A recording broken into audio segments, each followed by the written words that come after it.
the studios of KPFK Pacifica Radio in Los Angeles, this is Uprising, and I'm Sonali Kolhatkar. It's Thursday, September 10th, 2015. A congressional witch hunt on Planned Parenthood begins this week. RH Reality Check's Emily Crockett attended yesterday's House Judiciary Committee meeting and will report back. And a new study on upward mobility for children of low-income parents concludes that parental union membership is a big plus. Also, author Philip Warburg will discuss his new book, Harness the Sun, America's Quest for a Solar-Powered Future. That's coming up after the news. Joining us now to analyze today's headlines is Chenjerai Komanyika. He is an assistant professor of communication studies at Clemson University. Hi, Chenjerai. Hi, how are you doing? Doing well, thanks for joining us. Reuters is reporting three separate sources that say Russian forces have begun fighting alongside the troops of Bashar al-Assad in Syria. U.S. Secretary of State John Kerry has spoken to his Russian counterpart this week, but Russian officials are staying silent on the claims and only reiterating that they've been sending weapons to the Syrian government. The U.S. and some of its allies have been separately bombing the Islamic State in Syria and northern Iraq for many months now, with no discernible results other than to likely strengthen ISIS and Assad. The Syrian crisis has unleashed the worst refugee crisis on the shores of Europe since World War II. Meanwhile, European Commission President Jean-Claude Juncker announced yesterday that the EU would share the responsibility for a total of 160,000 refugees among member states. But German Vice-Chancellor Sigmar Gabriel characterized the number as, quote, a drop in the ocean. The U.S. has so far only taken in 1,500 Syrian refugees. More than a third of the entire 22 million-strong Syrian population is internally or externally displaced. Well, Chenjerai, how do you characterize Obama's policy on Syria? Well, Sonali, I think that Obama's policy on Syria is really what I would call a symptom-based policy. This is the result of many years of destabilizing other regions. And, if you look at Libya, we came in and Obama bombed and abandoned that country. The same is true in Afghanistan. There was a surge and then eventually a retreat, but this created all kinds of problems. So, and now, there's, discussion of, should there have been airstrikes? Should we have, try to take down Assad, supported Assad against the rebels? But that symptom-based approach might have worked in the past for U.S. foreign policy, but neither the current migrant situation, Syria, or ISIS is like that. These types of situations demand deeply transformative solutions. And going forward, it'll be interesting to see if Obama's policy in Syria is going to prioritize the relationship with Russia over, some of the other pressing concerns like ISIS and, the people of Syria. Meanwhile, as the world has finally begun paying attention to Syrian misery, another horrific conflict has fallen by the wayside. Saudi Arabia this week escalated its war on Yemen, the poorest country in the Middle East that lies just south of its border.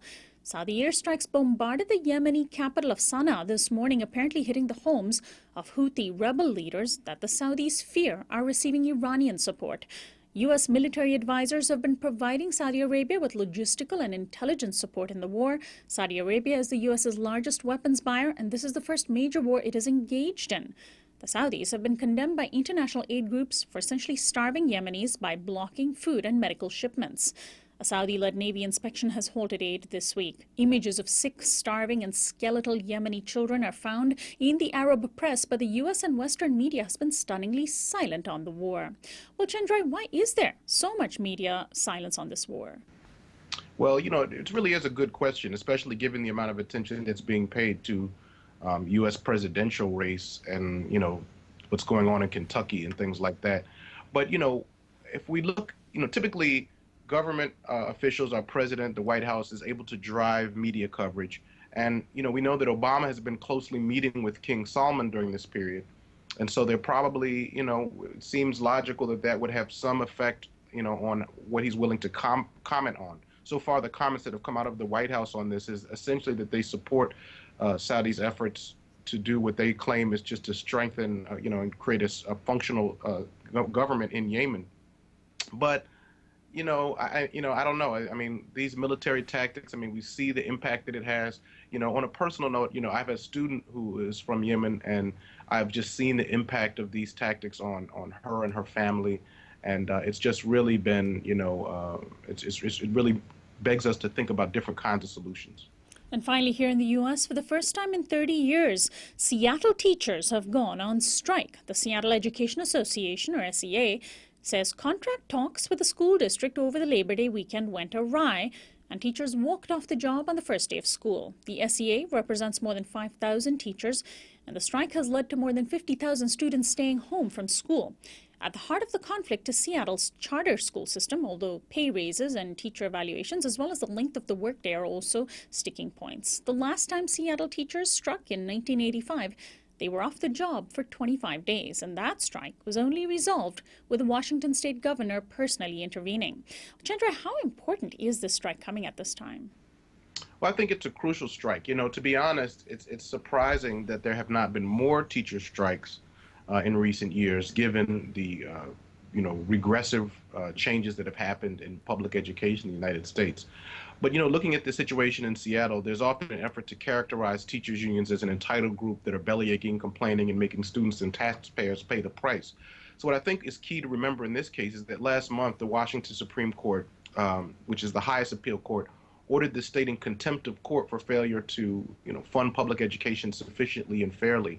And as a result, the state is now facing $100,000 a day in fines that's being put into an education fund until the legislature passes a more acceptable plan. So, these teachers are now intensifying their strategic tactic to draw more attention to a problem that has been acknowledged by the local government already. Well, Chandra, I want to thank you so much for joining us today. We'll talk to you again next week. Thank you. Chandra Kumanyika is an assistant professor of communication studies at Clemson University. This is Uprising. We'll be right back.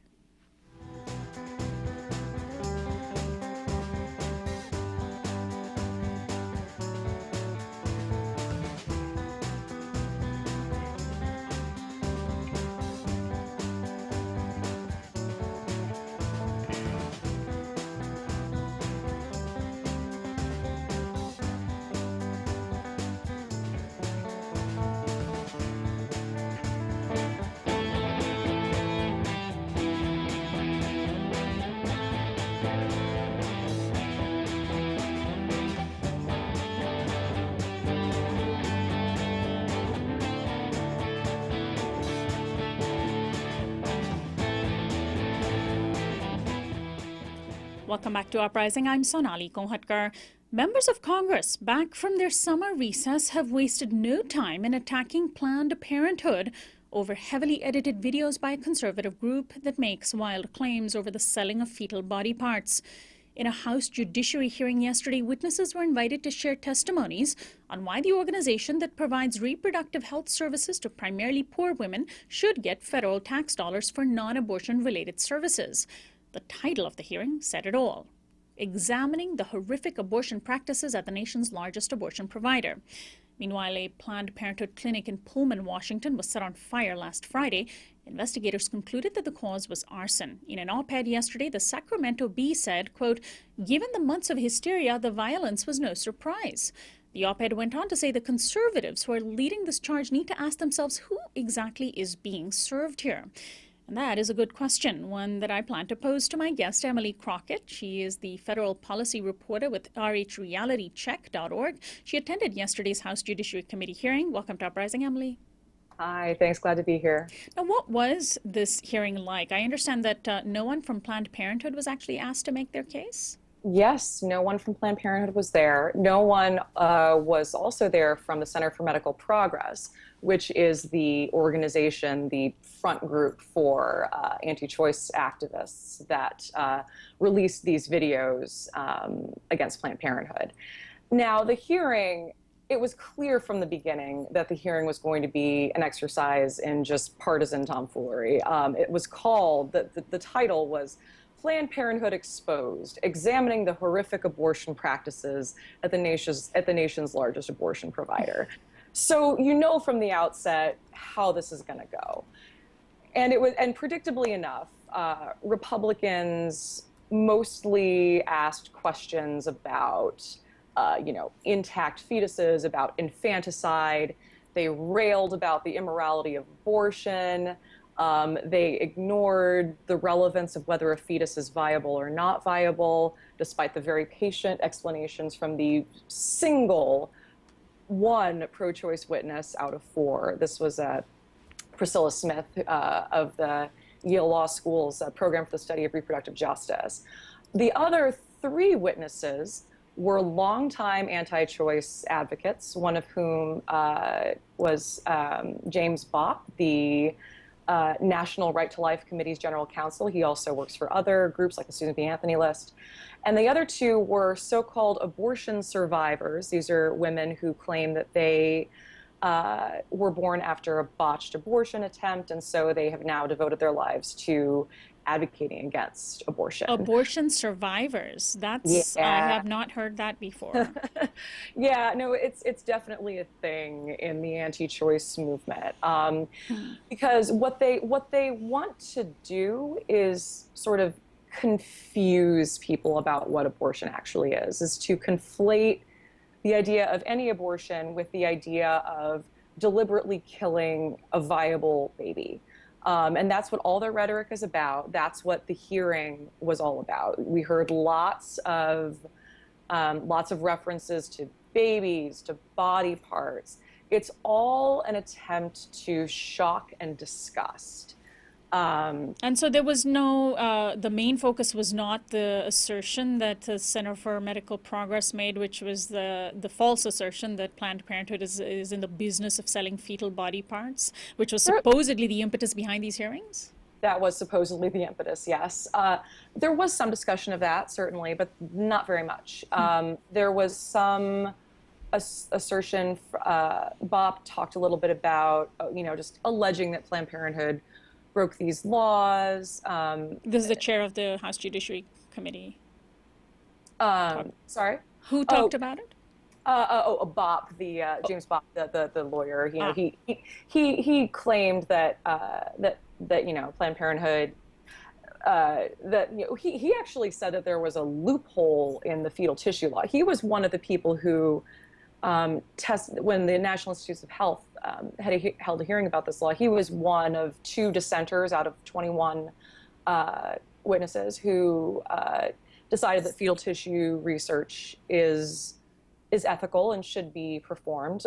Congress overwhelmingly passed a law in 1993 that legalized the practice. So, and what the CMP videos deliberately obscure, and Priscilla Smith talked about this, the pro-choice lawyer, they make it sound like any discussion of money at all is automatically illegal, when that's not the case. The law explicitly allows for medical providers to be compensated for the costs of fetal tissue donation, which sometimes can be substantial. There's staff time, there's shipping, things like that.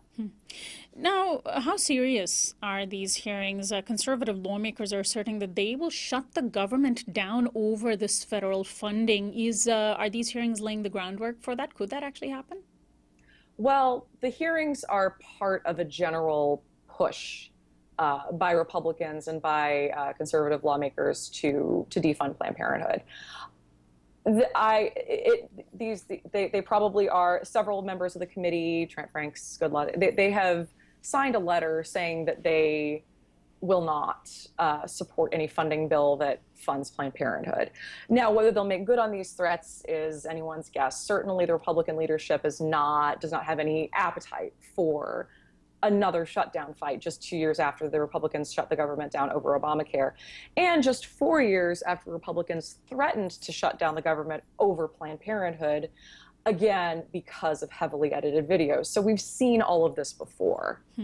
Now, do you link the fire at Pullman, Washington, the clinic there, to this anti-abortion hysteria? And I should say that clinic, by the way, didn't even fund abortions. Yeah, that's a common thing, to just demonize all Planned Parenthoods, all women's health clinics, whether or not they provide abortion. The abortion fight often spills over into other women's health services, and people try to pretend that abortion is not a women's health service when in fact it is. It's an essential women's health service that 1 in 3 women use at some point in their lives. Now, it is, I'm not going to go so far as to say that the fire was because of the videos, but it certainly seems plausible that given all of this new outrage, given the fierceness and the vitriol of this anti-choice rhetoric, it's not surprising that there is an uptick in either violence or threats of violence against abortion providers, because this stuff gets people riled up. It gets people angry. They feel morally justified. They feel that truth is on their side. It's not, but they have been led to believe that some really horrific things are happening that aren't happening, and they are willing to take drastic measures to stop it. Now, I want to address what you mentioned earlier, which is that a majority of, or 1/3 of American women will have abortions. I mean, a majority of women support the right to an abortion as well. And if we live in a democratic country, we should reflect that sentiment and not attack Planned Parenthood. If anything, we should increase their funding, and particularly the direct funding for abortions. Right now, the federal government does not give Planned Parenthood federal funding for abortions. Exactly. And that's actually an important point in these discussions, because a lot of the times you'll see Democrats saying, oh, well, Planned Parenthood, the federal funding doesn't even pay for abortions, and so why are we even talking about this? The problem is, there are two problems with this. First problem is that this doesn't save Planned Parenthood. It doesn't stop Republicans from making these attacks, because they will say, oh, well, money is fungible. And so if you're funding other things at Planned Parenthood, then you're indirectly helping them stay open, which, funds abortions. And this is an absurd argument, because if that were true, then it would be unconstitutional to fund secular activities out of religious organizations, which we do. So that's an absurd argument. So the second problem with this whole, saying with Democrats trying to use this as a defense, is that it actually weakens the pro-choice position, because what you are implicitly admitting that abortion is somehow less moral and less necessary than other women's health care. By saying that, well, we're not funding abortion, so it's fine, you're suggesting that abortion is not worthy of being funded, when in fact it is. Because the most vulnerable women in this country, poor women, who cannot afford $500 for an abortion, much less, as another $500 probably for travel and childcare and missing work. These are the women who need federally funded health services through Medicaid, through Title X, through any number of means. The taxpayer dollars, federal taxpayer dollars, don't cover abortion, but they should. And the Hyde Amendment needs to be repealed. And so, essentially, if you're a wealthy woman and you need an abortion, you can spend the money that you need. But the majority, I understand 80% of Planned Parenthood's patients live at about 150% of the federal poverty level or below, which means that attacking Planned Parenthood is an attack on poor women's health services. Oh, yes, and Republicans love that. But they don't come out and say it that way. No, they don't come out and say it that way. Although Henry Hyde did once when he was passing the Hyde Amendment. He basically said, well, if I could, I would prevent abortions among rich women, middle-class women, poor women. But the vehicle available is the Medicaid bill. And so what that means is, well, I can only stop poor women from having abortions, so that's what I'm going to do. Republicans don't usually admit that, but anytime you are attacking federal funding, you're attacking something that goes to poor people in these cases, something that helps low-income people get essential health services that will help them be full participants in society. So what's next, Emily, with the hearing that took place yesterday? Is that the first of several?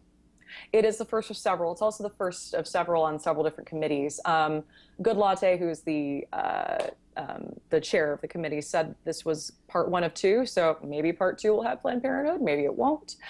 And there are also several other committees that are investigating, including the Energy and Commerce Committee on the House.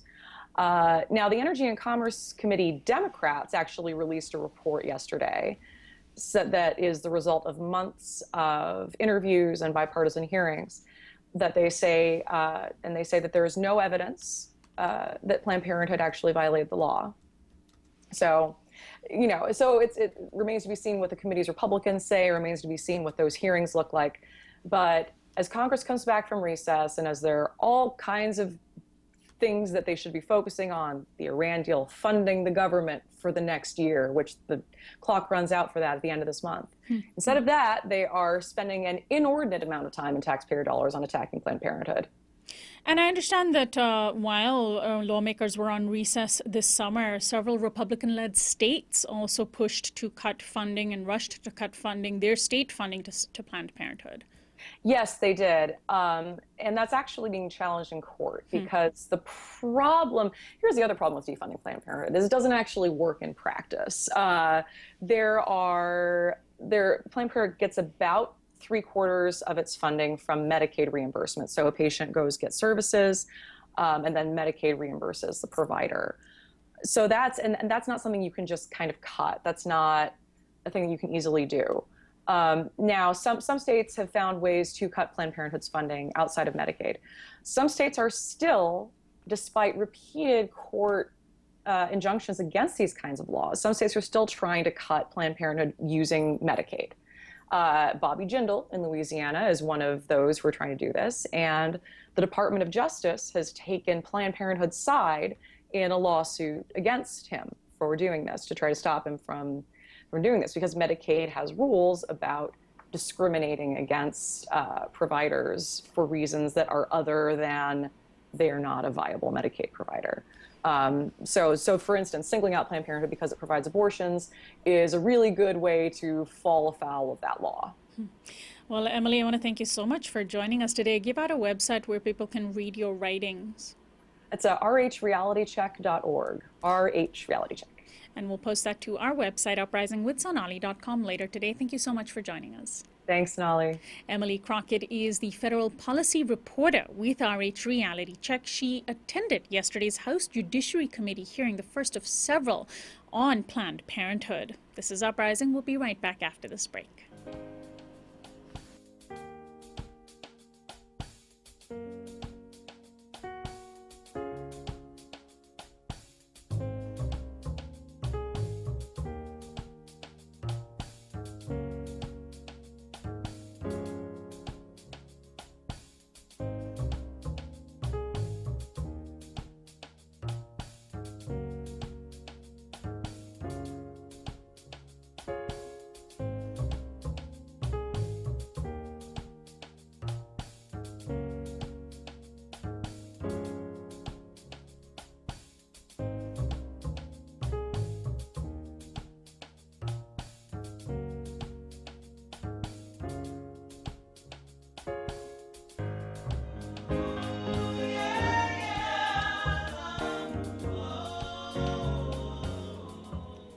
Welcome back to Uprising. I'm Sonali Kohatkar. 5,000 Seattle teachers are on strike this week after contract negotiations broke down Tuesday.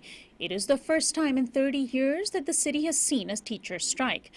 Teachers' first day off the job coincided with the first day of school. Their battle with the school district centers on wage increases, teacher evaluations, and more.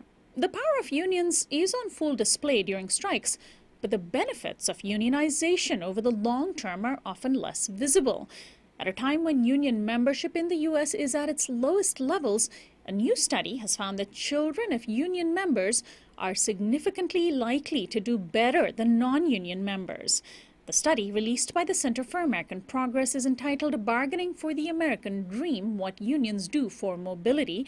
One of its authors is my guest, Eunice Hahn. She is a professor of economics at Wellesley College. Welcome to Uprising, Eunice. Hi, thank you for having me. Thanks so much for joining us. Well, first, let's talk about what was being studied, this idea of upward mobility. We have this mythical notion in the U.S. that we live in a meritocracy, that if people just work hard and are smart, they can succeed and earn lots of money and be rich and accomplished. What is upward mobility as your study tried to measure? Well, so there are several ways to conceptualize this mobility, and upward mobility focuses on how people move from one socioeconomic level to the upper level. And in our study, we actually focused on one subset of the upward mobility called intergenerational mobility. So basically, we study the correlation between parents' income and their children's income. So if there's a strong correlation between parents' income and the child income, that means that children's children's future is pretty much determined by their parents' input. And in that case, the upward mobility will be very low. And we also look at the average mobility for children from families who's making less than median family income at the national income distribution. So if the children can place at the higher level of income distribution relative to their parents, then we can call that a higher mobility. So before we get to the actual study you did, let's talk about the study that came before yours. That was that was what your study was based on. Can you explain what a group of researchers did in finding 5 factors that correlated with upward mobility of children born to low-income parents? Right. So the researchers from Harvard University, Stanford, and UC Berkeley, they actually use very interesting data. They use the federal income tax data to show that the intergenerational upward mobility varies greatly across the regions in the United States. So they also find that the upward mobility in an area is going to be greater if that regions have several characteristics. They identify 5 of them, as you just mentioned. So the mobility will be greater if there is a greater family stability. So, for example, the fewer single mom households. And mobility will be also greater if there's a better primary education, low income inequality, less residential segregation, and lastly, greater social network or engagement. So let's then talk about what those researchers didn't look at, which was union membership, and that's what you and your fellow researchers looked at. You used, I understand, the same methodology as they did. What did you find about how strongly union membership is correlated with the upward mobility of children born to unionized parents? Right. So we find that children growing up in the union household tend to have a better socioeconomic status compared to children who grew up in non-union household, especially for the parents who are low-skilled and have blue-collar occupations. For example, so if you focus on the parents who are high school graduate with no college degree or blue-collar occupations, children of unionized parents actually earn about 20% more than children of non-unionized parents, which is pretty striking for us. And then we also find that compared to children of non-union parents, children of union parents actually have a higher education attainment and better health status. So that will also contribute to higher income they're going to earn in the future. Now, I suppose we shouldn't be surprised by these findings, right? If people have job security, decent incomes, decent benefits, and decent work hours because of their union and their union contract, they have more money to spend on their children's well-being, more time to spend with their children, and their children are likely to do better. That's true. That's true. So we totally see this coming intuitively, right? Mm-hmm. But the only concern that we had initially is that what about other children whose parents were not union members? Are they going to have a negative impact on those lives? Because, a lot of people would argue that union will protect their members, but at the expense of non-members. So I guess that's sort of a right-wing argument, yes. Right. So the bottom line of this study is that are we going to have a good impact on those people in the same region, regardless of their parents' union status or their own union status? So we look at the relationship between unionization of an area 30 years ago, and then we look at the current income of the children who grew up in that area 30 years ago. And we find that a 10% increase in union density in that region is associated with about 3% increase in children's income, regardless of their parents' union status. So then you may ask, how is it possible or why is it happening? So we didn't really rigorously actually examine the factors why that's going to be related to that, but we have some speculations. For example, unions can influence how the resources are allocated within the regions. So as you all know, the unions actually support some policies that benefit workers, for example, raising minimum wage. And also unions support spending on education and higher spending on public services, which can also benefit everyone in that region. So some of the union benefit will actually show up as a higher income of the children whose parents were not union members. So that means that union membership benefits both children of union members and children of non-union members. That's correct. Wow. That's correct. So intuitively, this is something that probably one of our undergrad students will have to write a thesis on because this is a fun topic. So intuitively, if you have higher union voice within that region, that means it's going to create a worker-friendly environment. So then even the non-union member will have a courage, for example, or some sort of a cultural norm that can have their voice heard. So if something is unfair for them and if they feel like they're mistreated, then they're more likely to speak up. So that's one of our speculations too. Also, of course, when workers are unionized, they are likely to have higher wages, which doesn't that also just drive wages up overall? If if a company has to compete with a unionized workplace to get better workers, they might have to offer higher wages. Yeah, that's true. So we actually call that a threat effect of the unionism. So even if you're not union member, so you're not covered by any collective bargaining contract or anything like that, but because that you're working in that region that have a lot of union members around, then the companies will be actually threatened to feel like, oh, I probably have to offer a comparable wage to these people who are not even union members. So that goes that direction too. And of course, those union members who have a little bit more money in their pockets than non-union members spend that money in their local economy, which can help create jobs even in non-union sectors. So that's true. That's true. So there's a lot of benefits to a community, it seems, when union density in regions is high, right? Right. So yeah, go ahead. So did you compare with areas that had low union density and find that there was less impact on children overall?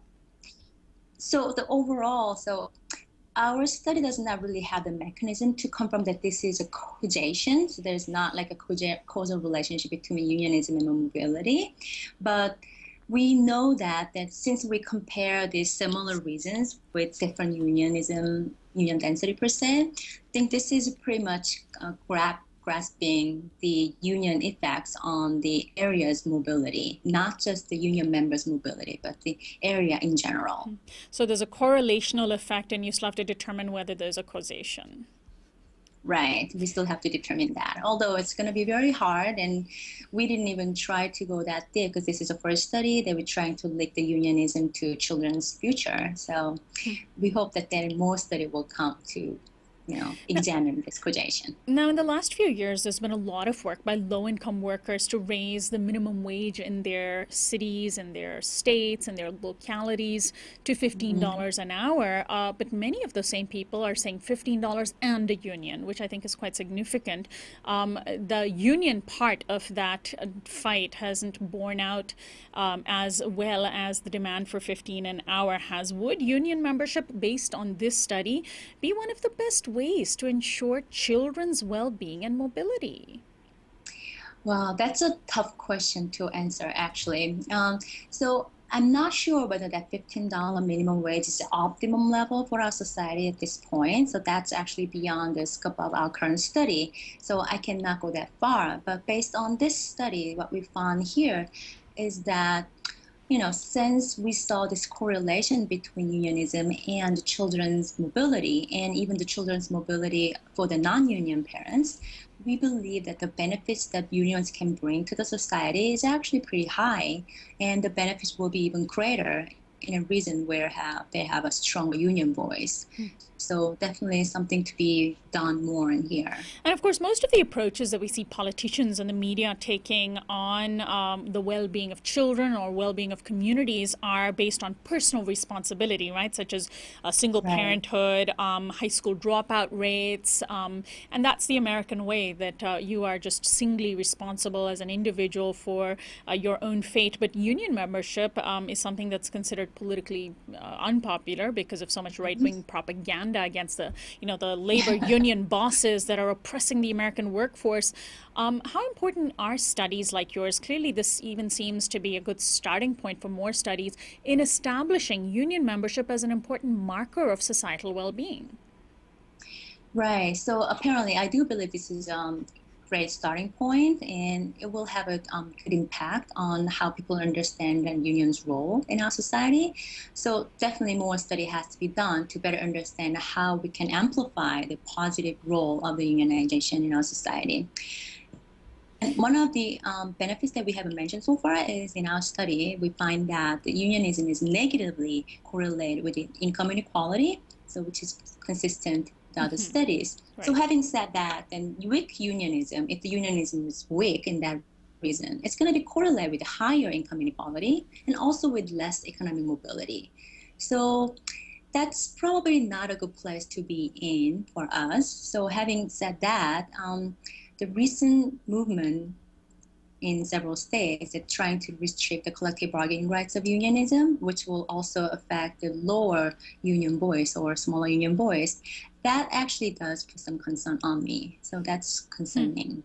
And just going back to the benefits that children have from having union members as parents, union members are more likely to have benefits that are bargained on their behalf by their unions, and so are more likely to have health insurance that covers their whole families.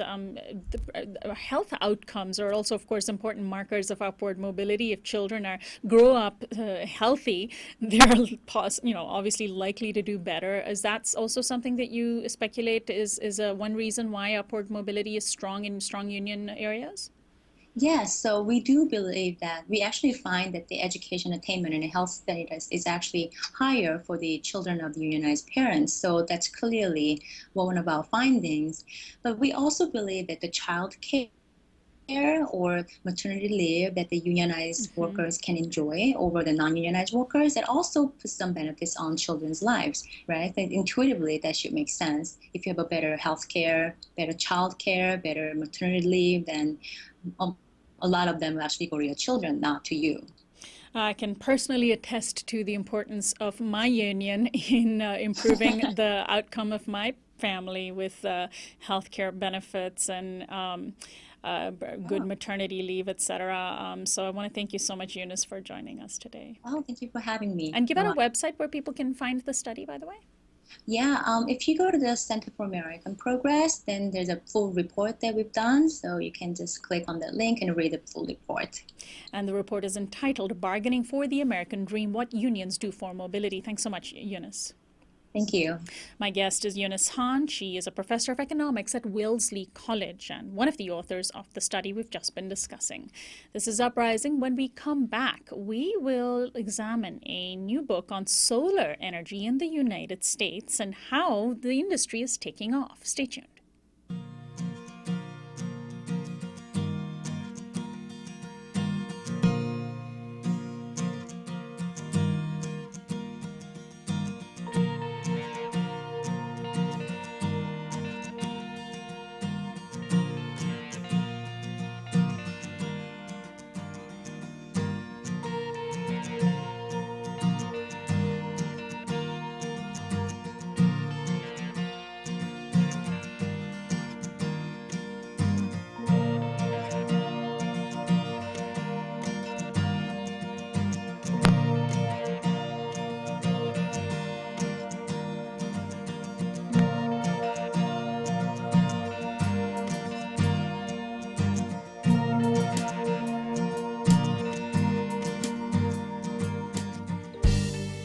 Welcome back to Uprising. I'm Sonali Kolhatkar. A report just released this week brings good news for renewable energy. The U.S. solar industry has apparently had a record year of growth in 2015 already, and solar panels across the country are producing 20 billion watts of power. In fact, 40% of all new electricity installations in the first half of the year were solar installations. The Washington Post explained that the growth boom is being fueled by a combination of declining costs, low interest rates, and a federal solar investment tax credit. In late August, President Obama visited Las Vegas, which is being referred to as ground zero for the solar boom, and addressed the National Clean Energy Summit. The Energy Department also announced $1 billion in federal loan guarantees for solar projects. Well, overall, it's a good time for solar in the US, and even though we're far behind Europe and even China, the future looks bright, pun intended. My guest is Philip Warburg. He's the author of Harness the Sun, America's Quest for a Solar-Powered Future. He's past president of the Conservation Law Foundation in New England, and his earlier book was entitled Harvest the Wind, America's Journey to Jobs, Energy Independence, and Climate Stability. Welcome to Uprising, Philip. Thanks for joining us. Now, are you surprised by the boom in solar that the U.S. is experiencing? After all, you wrote about wind energy before you wrote about solar. Yes, when I actually was writing my book about wind energy, people asked me if my next book might be about solar. This was back in 2011 and 2012. And at the time, my kind of flip response was, if I wrote a book about solar power, I'd have to call it Dim Sun, because at that point, it really seemed like solar, dim sun, that it seemed like solar was at the margins. I was happily mistaken and discovered that era and decided to set out on a journey across America to look at the prospects for solar energy as it has been developing.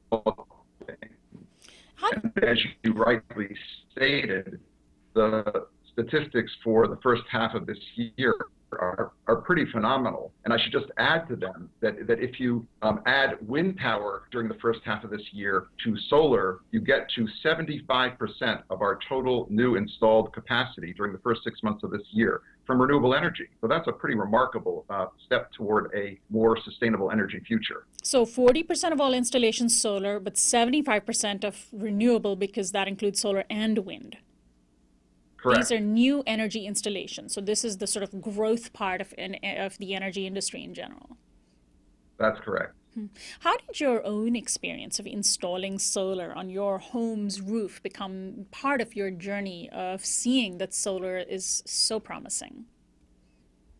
Well, when we started looking at the economics, we realized that we would very likely get a full return on our investment within 5 to 7 years. This was 2 years ago when we installed our solar system. Turns out we get about 75% of our total household power needs from our solar array, and that includes the daily charging of a plug-in electric vehicle. It's a Ford C-Max, which I'm happy to say is a great departure for the American automotive industry, in that they're really producing some smart vehicles today that actually take advantage of the electric car technology that is very quickly evolving. So there is residential rooftop, which is, I'm assuming, what you did, and then and that's basically, it applies for homeowners as well as homeowners who have a little bit of money to invest in installing solar panels. Even if they went out to lease them, often a down payment is required. But there's also slowly some shared community solar projects. But what if we want large-scale solar? Because if we want to power cities, don't we need to rely on giant solar fields? I think if we want to really talk about a fundamental transformation in our power supply, we have to adopt our version of President Obama's all of the above energy policy and apply it to renewable, and specifically apply it to solar. So that means that we develop solar power on our rooftops. It's been estimated that we could get about 1/5 of our total power supply if we tapped all of the rooftop capability in this country. It means we also should be looking at warehouse roofs, factory roofs, big box stores, and the like. It means we should be looking at brownfields, as in contaminated or potentially contaminated industrial properties like abandoned coal mines or landfills. The EPA has done a study of those and has estimated that if we tap all of the solar potential on America's brownfield, we could be getting about 7 times America's total household electricity needs. Wow. And it also means that we should be looking at greenfield solar, that is to say, solar on farmland, and very carefully done solar on natural open spaces. And a fair amount of that is being done in California today. So you said very carefully, because of course often we hear that there are major environmental concerns around large solar fields. Whether these are from people who are sincere in seeing a solar future for the U.S. or simply throwing up obstacles is a question. But what about that environmental question? Because it is important. That's right. we can't ride roughshod over natural resources and wildlife issues. And the California Valley Solar Ranch, which is on the Carrizo Plain, a little bit north of you, is a great example of a solar development that has taken great pains to protect wildlife on a 1,400-acre site. That's how much acreage the actual solar arrays take up. They very carefully relocated the San Joaquin kit fox that were in the area, did the same for the giant kangaroo rat, and they've just set an exemplary, I think, model for how you can protect the environment and develop solar on a very large scale. I should add that they also arranged for the set-aside of about 12,000 acres for permanent conservation. So those are great examples of where smart and sensitive solar developers can develop solar technology on a utility scale. That particular project provides enough electricity for 100,000 California households. Now, I understand solar is so popular now that even sports arenas and stadiums are looking into it. That's true. The National Football League, for example, has installed solar power on 6 of its stadiums. I think 5 are complete and a 6th is underway. One of the challenges there, I spoke with people from NRG Energy who are installing these systems, and they were trying to figure out the safe way to install solar canopies in parking areas at one of the NFL stadiums, this one in Philadelphia. And what they had to calculate was the arc of a football when it is being thrown by people who are waiting for the football game to begin in the parking lot. They wanted to make sure that the solar arrays were higher than the arc of the typical football thrown by a fan. And so those massive floodlights that light up nighttime games could be, and maybe are in some stadiums, actually being powered by the sun? Yes, they are. Again, solar energy is generated when the sun is out. So what happens is the electricity is produced, is fed into the grid, and there's a net calculation as to energy produced and energy consumed. And these stadiums come out ahead often in terms of the actual energy consumed relative to what is produced at the array. Now, there's also colleges and universities that are exploring this as well, right? And how important is that for college campuses to start going solar? I think it's very important. There's a very active and flourishing divest of fossil fuels movement on many, many college and university campuses. And I think there has to be a very potent counterpoint to that, which is, okay, divest of fossil fuels, invest in sustainable energy technologies. So if you look at a campus like Arizona State University in Tempe, they have 86 different solar arrays installed in their system. And this is a campus, it's largely a commuter campus, 60,000 students. And they get about 30% of their peak solar, when the sun is producing at its maximum, they're getting about 30% of their total power needs on that campus, which is really quite impressive.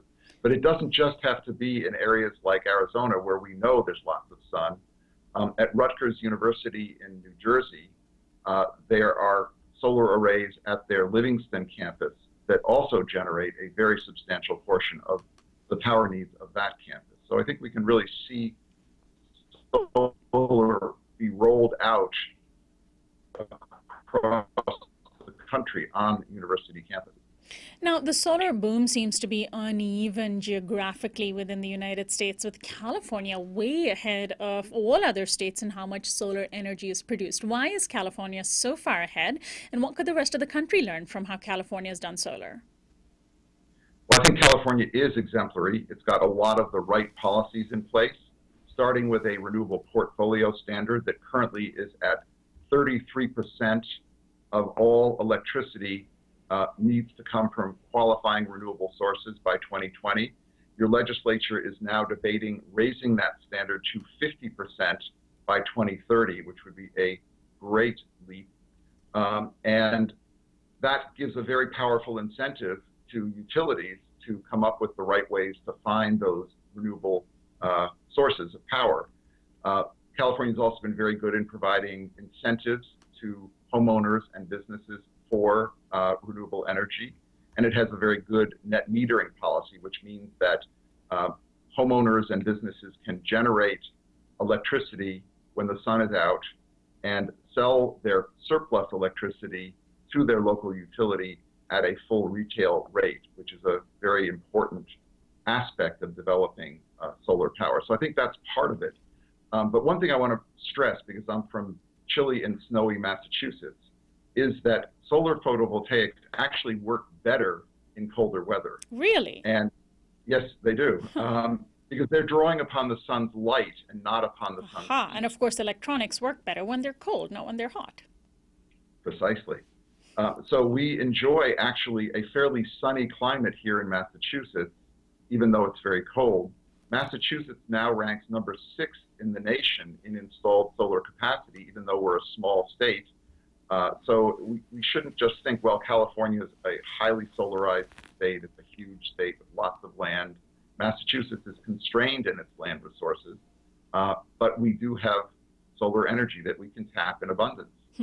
And so cold, sunny days are good days for solar, but then there's geographic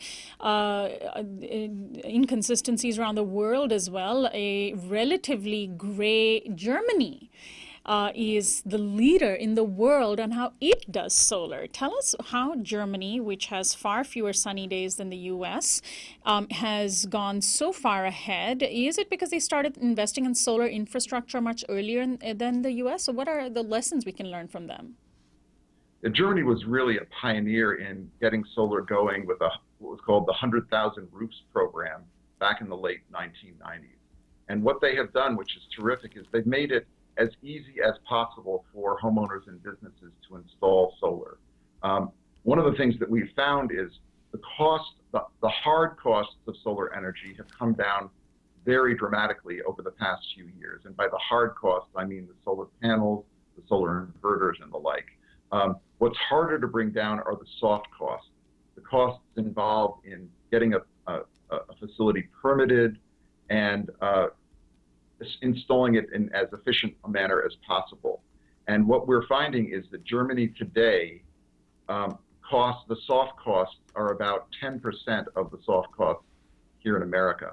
So that's one area where we can really learn from the German experience and make our installations and our permitting processes more efficient and get more solar built more quickly. Now, here in the U.S., President Obama has been criticized by Republicans for subsidizing solar, and some naysayers have warned against a solar energy economic bubble created by the government subsidies that they worry will burst next year when the subsidies expire. Also, of course, after Obama's presidential tenure, any future president could simply change the way the U.S. supports solar. I think one of the real problems in the way we have regarded energy policy in America for the past century is we have provided superabundant subsidies to the oil and gas industries.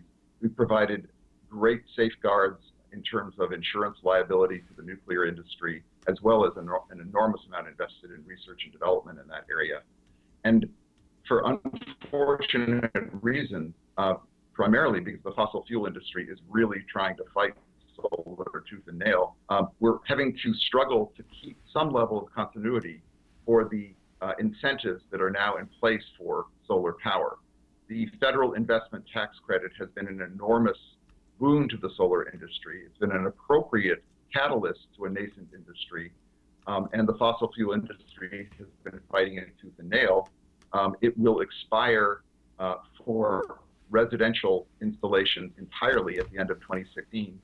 And for commercial and utility scale solar power, it will be reduced from 30% to a 10% tax credit. That's a big hit.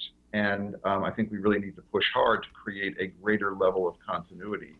That continuity, by the way, is not just for the sake of the people who are installing the solar power. If you want to build a vibrant manufacturing base, you need some guarantee that you're going to have a vibrant industry over 10, 15, 20 years. You can't be basing your planning year to year on subsidies that are subject to the whim of Congress. So I think we really need to develop a longer range, more strategic perspective about the policies that support solar energy in our country. So there is a solar boom. It's a great time for solar, but unless those reasons why solar has boomed are not unless they're preserved, it could start trending downward, which of course makes the political leadership all the more important. Any last thoughts, Philip, on any skepticism that you might face on this solar future of the United States? Well, I think we're at the beginning of a very profound transformation, a move from an era where people really didn't think about where the electricity that they were consuming was coming from, to an era where we can really take charge of a lot of the electricity that we're producing and develop a much more sophisticated knowledge of that technology.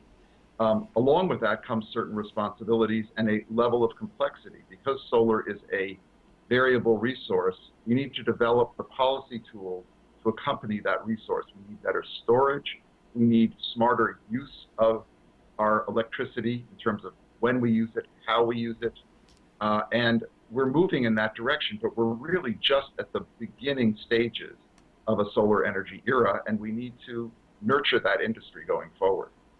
Well, Philip, I want to thank you so much for joining us. Is there a website you'd like to give out? My website is Philip Warburg, that's one word, PhilipWarburg.com. And we'll post that to uprisingwithsonali.com later today. Again, philipwarburg.com, WARBURG. Thank you so much for joining us. Best of luck to you with the book.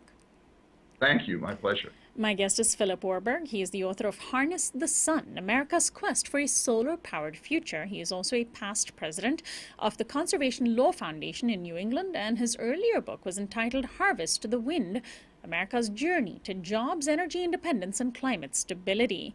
This is Uprising. Anna Buss is our assistant producer and technical director. Christian Beck is our production coordinator. Kiana Turner is our visual editor and production assistant. Teddy Robinson is our audio engineer. Subscribe to our YouTube channel at youtube.com/uprisingwithsonali. Our website is uprisingwithsonali.com. You can also find us on Facebook and Twitter. Our theme music is by Quetzal. I'm Sonali Kolhatkar, host and executive producer of Uprising. I'll see you next time.